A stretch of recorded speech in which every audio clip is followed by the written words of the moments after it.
Hey guys, it's Lauren Ohayon, and in today's video I am showing you a technique that I use with clients called the Egg Cradle Technique. This technique is appropriate for you if you have an overtonic, an overactive, and overtense pelvic floor, or you are stuck in an oblique dominance pattern. So if you are stuck with where your default is a lot of tension and a lot of tightness in your core and pelvic floor, what will end up happening, even if you're doing a rehab program like Restore Your Core, is every time you are asked to engage your core. So in Restore Your Core, we use candles breathing. You blow out candles at the same time you feel your core engaging and tightening, right? What will happen though, if your tendency is to be overly tight and tense in your core and pelvic floor, is that you will default into that pattern no matter how rehab oriented the program is, because that's what your body is, it knows how to do situationally. So we want to teach your body how to do it different, right? How to engage your core and do like awesome core workouts without your pelvic floor having to be a big component of that. And if you've been following me for a while, you know that I'm not a fan of your core and like the cue that's often used in yoga and Pilates, where the core and pelvic floor should be engaging together. In fact, I never cue the pelvic floor for any reason. And I can talk about that in a different video, but that's not what we do. So what we want to do is get the core to engage without the pelvic floor having to be this tight, tense ball of muscle. So what the technique you're going to use is the Egg Cradle Technique. How long you're going to use the Egg Cradle Technique really depends on you and your progress. Every body is different. It would be very unfair of me to be like, in 3 weeks, you'll be able to move on. I don't know. Core and pelvic floor rehab is really progressive and it is really individual. So meaning progressive in the sense that you progress slowly and over time. It's not a dash to the finish line. It's just like this process of constantly re-educating the body to do things in a different way, in a way that is more advantageous to you and to your nerves and to your muscles and to your system. So there is no timestamp that I can put on that, unfortunately. Here's the Egg Cradle Technique, and I'll explain how to use it. The Egg Cradle Technique is where you simply imagine that you have a baby quail egg, or like the most delicate Fabergé egg. Like Fabergé eggs are not that delicate, I think, but like a really delicate egg in your core, right here in your center. And that as you engage your core, if you go from 0 to 10 with your engagement, like you really strong arm it, what's going to end up happening is the egg will crack and break. So you want to cradle the egg simply. And so all you want to do is, for this one, we're going to think about the area of the belly button and right below the belly button. So ideally this area is soft. If you find that you are oblique dominant, which means that you really engage your core by pulling your ribs together and all the tension is up here, you want to watch all of my videos that are tutorials on how to disengage the obliques for the core work. But this is a great way to then use to build back up your core strength appropriately. So you've got this baby quail egg. I don't know why quail. You've got a baby ostrich egg. You've got the most precious egg right here in your core, not up here, but really kind of low, belly button below.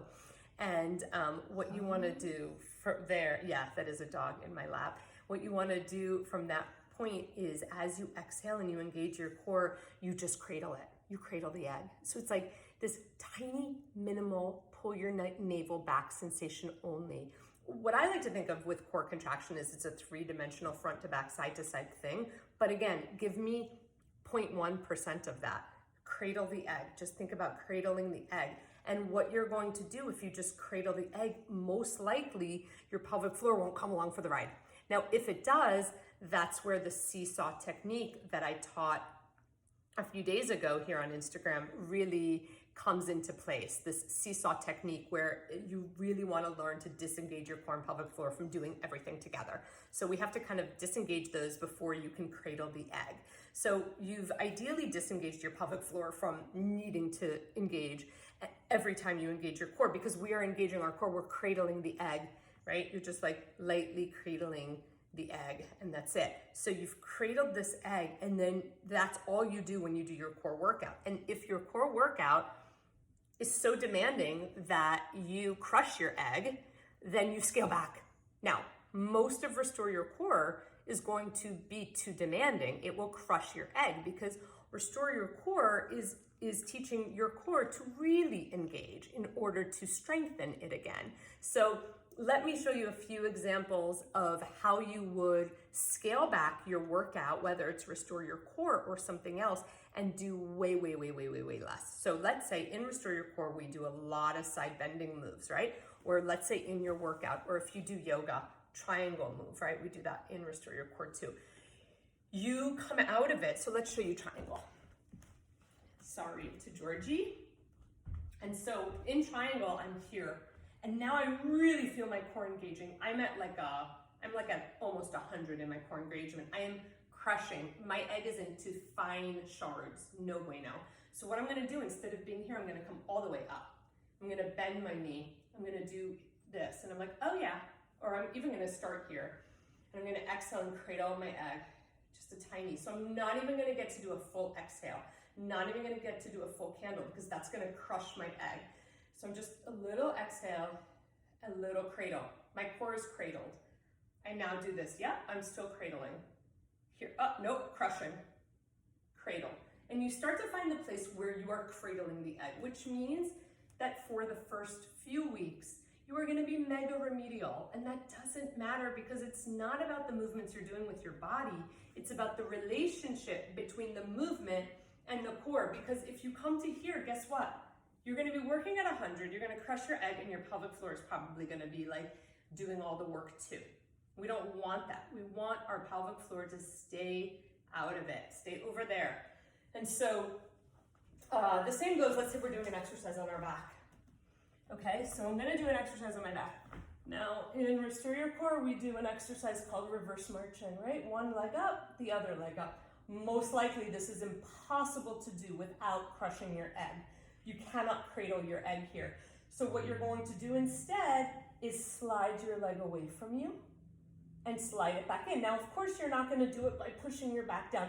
You're not gonna let your pelvis rock. You're really gonna maintain good form and alignment. As you exhale, gently cradle the egg. That's it. Slide the leg away, cradle the egg. On an exhale again, slide the leg back in.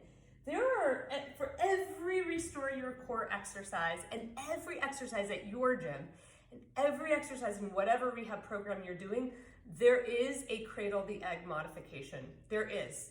And if you don't know what it is, reach me. I don't care if you're not doing my program. I will still give you the answers. But there is a cradle the egg. Now, what do you do? So now you've been cradling the egg for a few weeks. Now what?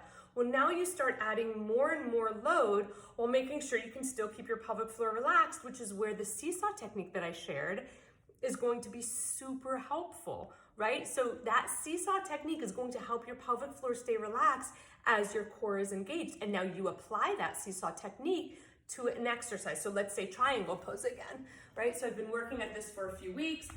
I'm here, my egg is cradled. Now I start to see. I'm like, okay, Seesaw technique. Core is engaged, pelvic floor is not. Awesome.